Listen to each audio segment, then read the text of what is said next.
Bethany Brooke Anderson. I'm the writer and director of Burning Kentucky. I'm Seri DeYoung, and I'm the producer, and I'm also acting in the film. So this film started when I moved to Los Angeles in 2007, and I was really kind of missing home and kind of wanted to connect to Kentucky, and so I started writing this. It's actually started as like a novel and not in a screenplay format, just this like Appalachian tale, and then it kind of got shelved as I started trying to pursue acting, and I was getting roles, and after about 5 years of kind of checking into this like format of what you're supposed to do when you move to LA, and I booked some roles, and I just felt a little unfulfilled by the whole process. So I got this opportunity on a film that I was acting in. The director went crazy for a minute and told me to kind of take over directing towards the end of the film, and I got to like set a fire and like crash a car and like help an actor reach a place where he was crying, and I just like, I think that it just completely revived the industry for me. I felt like I was an artist again, and not just kind of this thing that was begging everyone else in Los Angeles to give me a chance and to give me my break, but that I had some sort of like power and control over, you know, my artistic expression again. And then that was it for me. I knew that I was going to make my own film. So I went back to this this story that I had that was just endless and had, you know, like 60 characters, and I knew that it wasn't a screenplay format. I'd never written a feature film. I had never done my own movie. I just decided that it was happening. I think that that's the biggest advice that I would give, is just to just decide.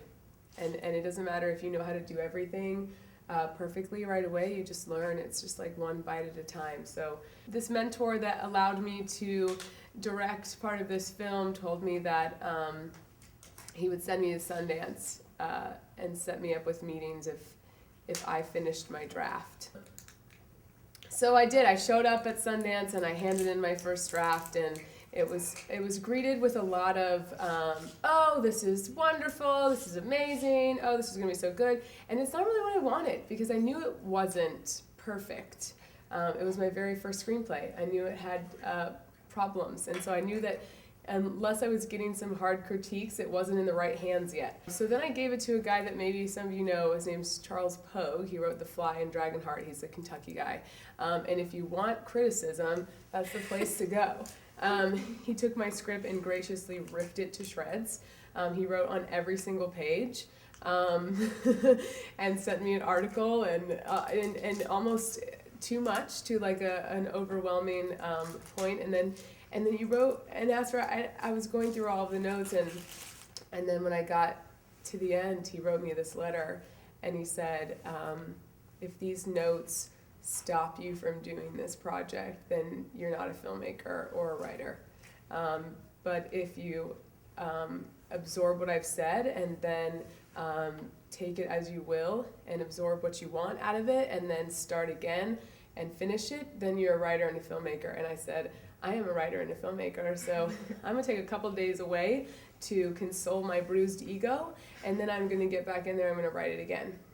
And then after that, I started kind of sitting down, and I had nowhere else, I had no idea really where to go yet, or at that point. And Seri was my friend that I met at the Metropolitan Los Angeles courthouse. Talking about this? No, we probably shouldn't. Right.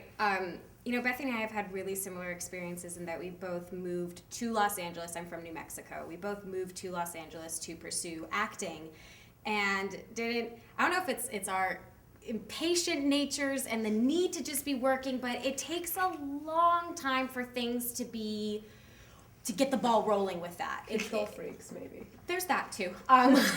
So I was at a point where I was just acting or no, it wasn't even acting. It was the business of acting, which was the auditions and all of that. I just wasn't fulfilled enough from it, and I had just started a short film that I wrote and directed and produced, and I was in the middle of that when I met Bethany, And I think that's what drew me so much to her, is I felt like we had such similar experiences and that we both really wanted to be filmmakers in addition to being actresses. And yeah, she invited me over to take a look at this point, it wasn't even a draft yet. It was the story that you had. It's like images and she had taken, it was like a vision board that she'd created of pictures and characters, and she told me the story, and I thought it sounded completely beautiful and already so rich and developed. It was going to be a novel, so there's already so much content. And I've been with her through the entire process of getting that first draft done and going like, okay, how do we take all of these storylines and put it into a screenplay format? Normally it's like, I'm sure you guys have experienced taking like a small idea and trying to get it bigger and bigger and bigger and make it into feature length. We had the opposite, which is we had a lot of content and trying to package it correctly, and it sounds cool, but it's also really difficult to do that too, to do it in the best way that you possibly can. Yeah, so that's kind of how I got involved with the project, was like the evolution of the script. It's still evolving. And then Seri and I really wanted to take some more meetings on this project. So we scrimped and saved everything that we could and went to, we did this little like European tour, and we went to the Cannes Film Festival. And we set up meetings with whoever we possibly could. And I'll tell you a little bit about these two in particular filmmakers that I met. One of them was a producer of a movie called Bachelorette with Kirsten Dunst. It's like selling on Amazon. It's like one of the top selling Amazon movies, right? So that's his thing. And then I met with this guy who did Ain't Them Body Saints. And they were complete opposite filmmakers. And I think that when you go into the industry, you have to kind of define and decide what kind of filmmaker you're going to be and why it is that you're in the industry. So I met with this first guy who did the Bachelor Kirsten Dunst movie. He was very jaded about the industry. He told me that my movie probably wasn't going to sell. He told me that I was probably going to go in the hole with it. He told me that even though foreign distributors wanted what I had, he basically told me that it didn't matter what the story was. If I didn't have someone like Kirsten Dunst in it, then I wasn't going to be top on Amazon like him. So that's fine. That was great. And he gave me a lot of really important information about like how the industry is changing and how DVDs are obsolete and that shouldn't be a part of my business package, and how, and all of this great stuff about how, the industry is opening up to filmmakers, and it's not all about studios anymore, and it's more about content that's good can kind of rise to the top because of the internet and Hulu and Netflix and all of those things. So, but he was very jaded, and then I met with this guy who wrote a film that I love and the kind of film that I would want to make with Ain't Them Body Saints, and it was the third film that he had done. And he's a guy that lives in Texas. He doesn't live in LA. He doesn't like LA. He doesn't want to be in LA. And he was like, do it for like $100,000 and like do it with your friends. Like, don't even shop it around in LA. Like, F them, and just do what you want. Like, don't let a big production company come in and tell you who to cast or tell you how to make it.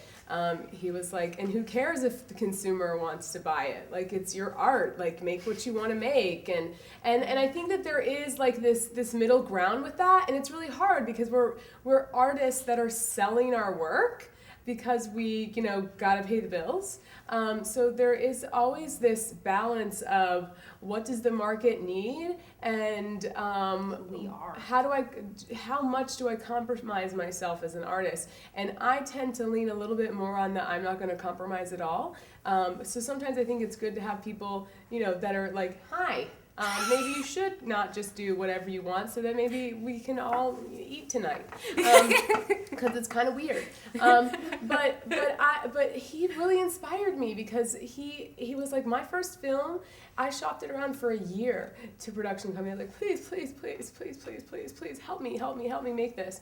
And he was like, and we got to a point where we were just like, whatever, let's film it in Joe's backyard, and so they did, and it was beautiful enough for them to get a budget of $500,000 for their next one. and then to get 14 million for their third one. And it's all because, listen, we can all go into the film industry and regurgitate all of these movies that have sold, right? But do we want to be that kind of artist, or do we want to be someone that has a unique voice? And I have to believe that the industry that I'm in, that I have to be the change, and I'm not gonna just create what I think will sell. Otherwise, we should all just be doing reality TV, because that's what sells. But we also have, you know, the ability to feed the consumers what we think they should hear. And so if we just become an industry that only makes content that feeds to the base of the worst part of our human qualities, and doesn't try to make us think and don't try to make us be better people or serve the community, then I think there's no purpose for us. All we're doing is damaging, you know, the world.